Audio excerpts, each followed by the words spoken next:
Greetings, it's time to make some sparks.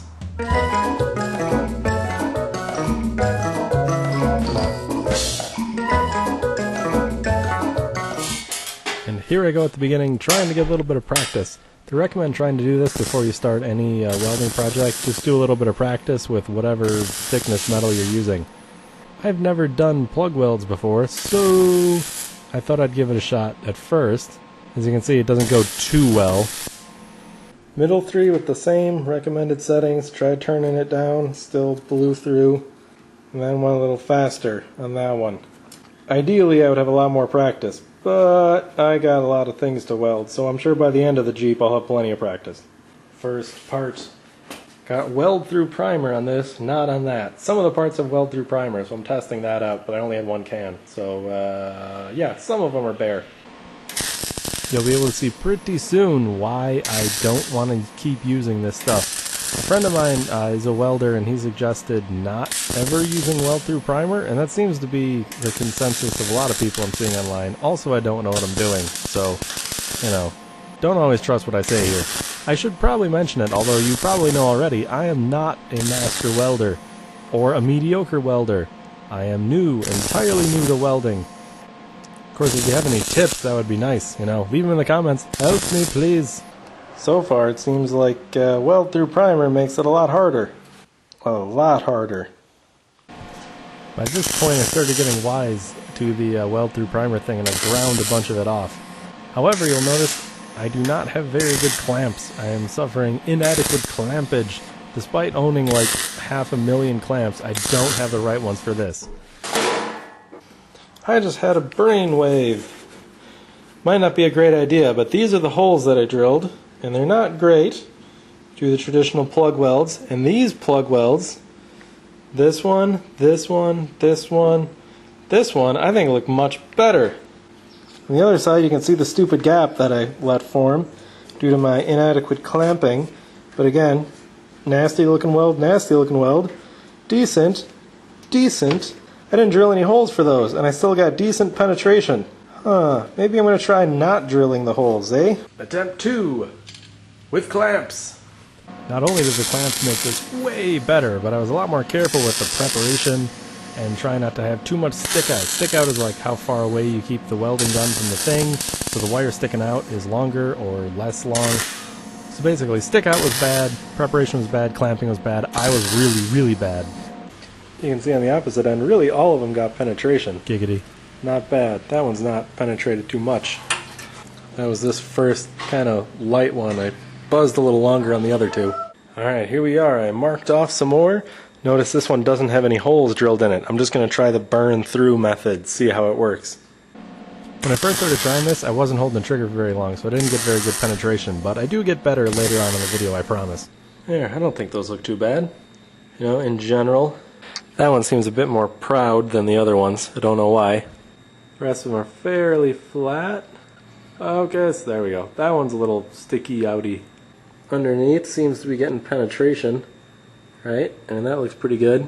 I guess I'm going to stick to this technique for this build. Perhaps I'll still drill some holes to try to get practice and figure that out. I don't know. Though I am noticing my flange is quite large for the spot weld. Maybe I'll try to do some in between those. For the record, I'm doing voiceover because, like, listen to that welder fan. Wow, that's loud. Check it out. I like the no-hole drilling method. Here's what happens when I pre-drill holes. Here's what happens when I don't pre-drill holes. And wire wheeled, I like how they kind of look like rivets. I think when I sat there just a little longer, I ended up with these better penetration ones. Maybe I'll keep doing that. Just hit it a little longer. Have not burned through yet, but some of them don't look very good as far as penetration goes. This thing keeps these from drooping, and it also helps me get this the right distance apart because it wants to bow inward. So this gives me pressure to clamp it out so it's square and not becoming a trapezoid or anything like that. These little flange things that stick down, they not only add some stiffness, but they also keep the edges of the fenders from flopping downward. Unintentional great planning. Okay, now these. I have this stiffened, and I made sure this was square using a tape measure. Can measure angles of that, angles of this. They're exactly the same. Everything's clamped down tight. I'm going to try to do some more welds. These being welded will keep this tipped up. It'll also stop it from racking slightly. And of course I'm going to add more square tubing underneath later once I get this kind of worked out. I actually screwed this part up. I didn't have the back part there level with the fenders, so yeah, that'll be fun to fix later. I decided to let future me fix that problem. Aha! That was a rosette weld. That worked. I think I'm starting to get the hang of this. Isn't that fan loud? I told you. It does keep the welder from melting though, so I'm gonna keep it. There, not too bad. That one had a hole drilled, and it turned out really nice. Much flatter than the other ones. I think that's because the metal had somewhere to go when it melted. These ones were all done without holes drilled in them. Flipping upside down, I got some decent penetration. I think that one was the hole, the rosette weld, so that looks like more penetration than the other ones. Here, none of these were drilled. That one I think I settled on a little longer, cranked the heat up a little bit, so I might have to leave the heat cranked up a little bit because that's much better penetration than like these other ones. Here's where you see I start holding the trigger a lot longer. You hold it for a little longer, it burns a little further in, and I have not blown a hole through it in this method. Don't know why, but I'm sure there's a time at which it will actually burn through. There you go. Not bad. I think the weld through primer got pretty burned, but it does look like it got some penetration. Maybe not so much on this one. That was right over the top of, and this one too, right over the top of the chair leg, so it probably sucked some of the heat out of it. Here we go. I know it looks really gross, but the welding surfaces have been cleaned up with a grinder and a wire brush and all of that. So it is gross. I'll admit it. It is pretty gross looking. I know you can't see the welding here, but listen to the welding. You'll hear different sounds and they tell you different things. I wish I knew what they said because that would be nice, but I don't speak welder. I now realize you couldn't see that, but there it is. And now this part, there really isn't a good way to film this because I have to weld in through this area.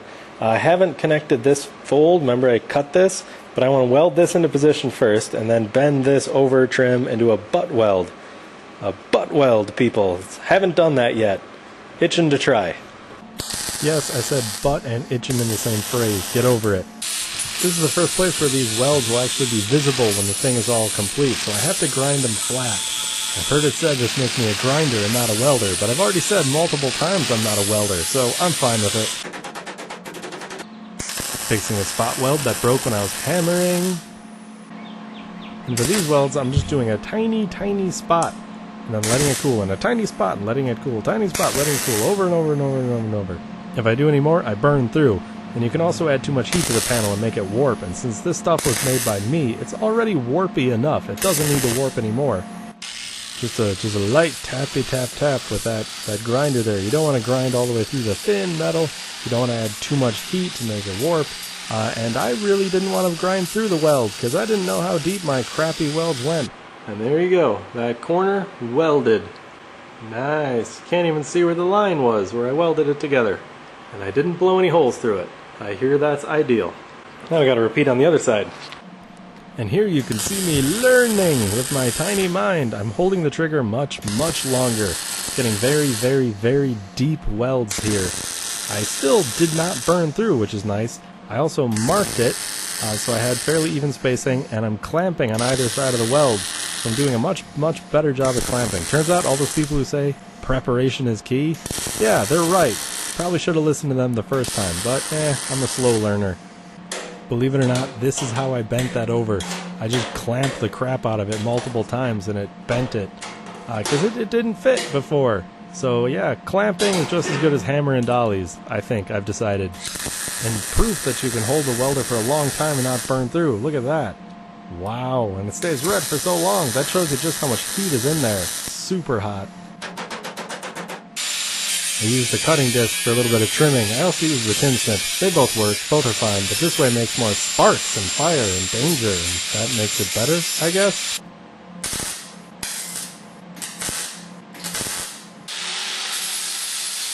Cool. Oh, this is so my favorite shot of this whole thing. Checking from the other side, you can see like the heat and the melt pool forming, kind of. It's like hypnotic. I don't know what it is. I should also mention that these flanges are way bigger than they need to be.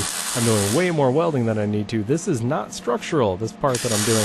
I just need to practice. If you're watching this, I think you can see quite clearly I need to practice. Give me a break.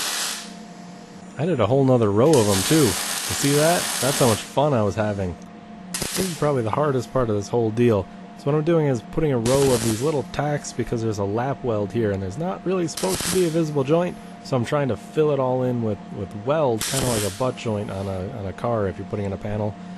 But I don't really know what I'm doing, especially with the camera framing. I mean, come on, there we go. It's slightly better, maybe. Anyway, I'm putting them too close together. And if you put them that close together, you kind of build up heat in a panel, which is a problem.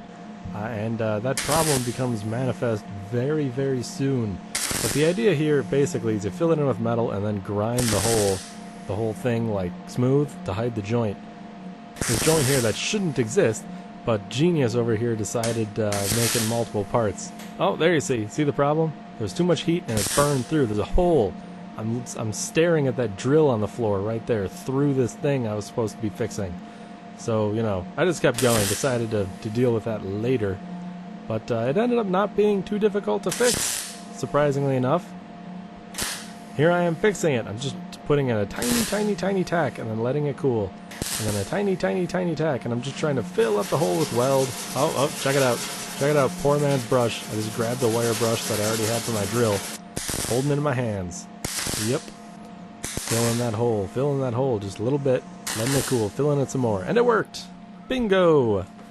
Now I got slightly more aggressive here with a grinder, because I kind of want this to be smooth, and also some of those spot welds have kind of the bumps. See the bumps sticking up? That's when you get penetration all the way through, and there's kind of the puddle. The puddle went all the way through. I think the puddle's the word for it. Anyway, I'm very, very delicately trying to make like a nice crease-looking thing there, because the original panel has a crease. But at the same time, not burning all the way through. I'm using a really, really aggressive sanding flapper disc here. Don't know if a flap disc is the right thing to use, but that's what was already on the grinder, so I used it. I also tried taking down those spot welds, because it turns out if you have a panel in a car and it's just supposed to be one piece, there's not supposed to be random spot welds in the middle of it. You know, who knew? Boom. What was two pieces is now one piece. And a nearly imperceptible weld. Except for all the spot welds that I can kind of see through it. These Jeeps in real life are kind of utilitarian looking anyway, so it's fine. Utilitarian is code for sloppy. Here I'm just going to test fit, you know, see if it kind of fits. Probably should have done this before I welded everything together, but that would require like planning. This is supposed to sit on top of here, this is the back of here. Yeah. Proportions look a little bit weird, front and back, probably because they are. Also this here, there's going to be a grill and then a bumper sticking out, and the front axle is moved forward a bit, so it'll look a little longer in the front, and this back thing that extends past the red, yeah, that's going to be folded around to make kind of part of the back. So, yeah, imagine that ending like there. Yeah, looking better. Looking pretty good.